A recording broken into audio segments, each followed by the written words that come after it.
Hello, today we're here to talk about active threat protection, which is basically what can you do to defend yourself in the face of attacks from nation states such as the Ukraine. This is in response to a bunch of questions that we got asked by one of our potential customers about exactly how would we deal with this kind of thing, with the change situation and constant flux. Questions they asked were, what's different about security threats from nation states, such as we've seen in the Russia-Ukraine conflict?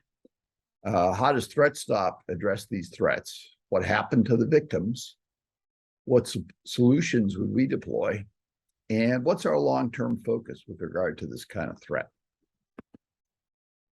I think the way that I think about this is a way that was explained by Richard Clarke, who started out as cybersecurity czar way back when with the Clinton administration. And he wrote a book called The Fifth Domain. And basically, it's arguing that cyber is one of the fifth dimensions of warfare. And it's a kind of war that's going on continually between nations. Started a decade or so ago, and it's ongoing. And we have conflicts between different pairs of nations and different coalitions. But it's something that's always simmering in the background. So what's different in the fifth domain? Well, one of the things that's different is the objectives that are out there. Sometimes the war is hot, such as we have in Russia and Ukraine. So there's an active conquest going back and forth. There's an attempt to spread disinformation. There was a recent deepfake video, for example, where Zelensky was telling everybody to put down their arms and surrender to the Russians. There's intelligence gathering.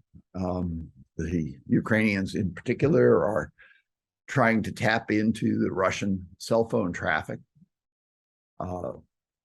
They're all trying to keep their population and allies in line by very tailored social media to make their points. There's disruption of infrastructure and active sabotage that's out there. That's one kind of fifth domain conflict. Another is sort of Cold Wars, in which there's long-term penetration, or sometimes called preparation of the battlefield. So all of us in the US, for example, that have had our resumes sent to China are familiar with that. They managed to get all of the US government resumes, particular forms, personnel forms, and that's going on. There's long-term data exfiltration. So, for example, the Chinese were quite interested in what was going on at Scripps Research in La Jolla, and were just collecting the results of their research on an ongoing basis. Data exfiltration, where there's a constant drip feed and a constant copying of information out, is this kind of Cold War. But sometimes the attacks here are just plain commercial attacks. Ransomware from the North Koreans, for example, is a great example. So all of these different types, sometimes more than one, are ongoing.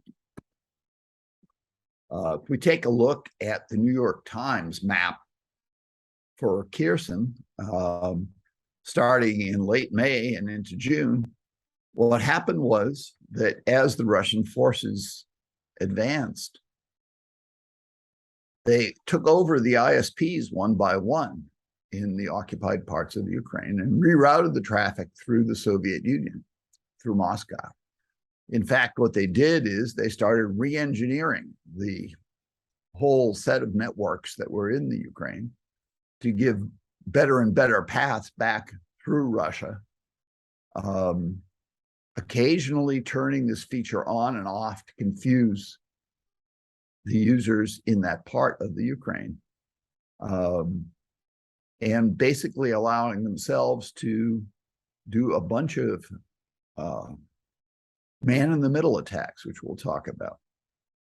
One of the anecdotal things here was that the Ukrainians at the nuclear power plant, once they could take a look at which way their internet service was on or off, and if it was off, they knew that there was an attack incoming. So they would go down to the bunker. And once the internet came back on, they would assume, okay, the attack's over. Strange kind of behavior, but one that just adapted to the situation. So this rerouting of traffic. Now, why is that such a big deal? Why is a man-in-the-middle attack so significant? So here the diagram here kind of shows, supposing we had a computer that was trying to talk to a server, and both of those are being run by Ukrainians. If the Russian infrastructure is in the middle, well, they might pass some of the traffic through, and represented by the black arrows here, and everything would look normal, even though it was going through the Russian infrastructure. But then what they could do is they could create their own traffic, shown in the red arrows, either spoofing the servers, being a DDoS attack, whatever. The thing that's significant here is by controlling the traffic flow, they could just totally shut off service if they wanted to do that, which they did while they were attacking the nuclear power plant. But more importantly, they could do things like DNS spoofing and so forth, so that if everybody who was sending their traffic that way wasn't being squeaky clean on all of their security, they could intercept traffic or inject Trojan horse attacks. Basically, what happens here is that, seeing as some of the big service providers, the big cloud services, don't really use DNSSEC to protect data, and the user doesn't insist on enforcing DNSSEC signatures, the only thing that was keeping you from spoofing a site or intercepting email or whatever was having the X509 certificates be completely accurate. Now, spoofing of certificates is its own art form, seeing as there's about 200 certificate authorities, and people oftentimes would misinterpret a broken certificate as being something, well, it's just expired and let's go use it. There was lots of opportunity for getting in the way.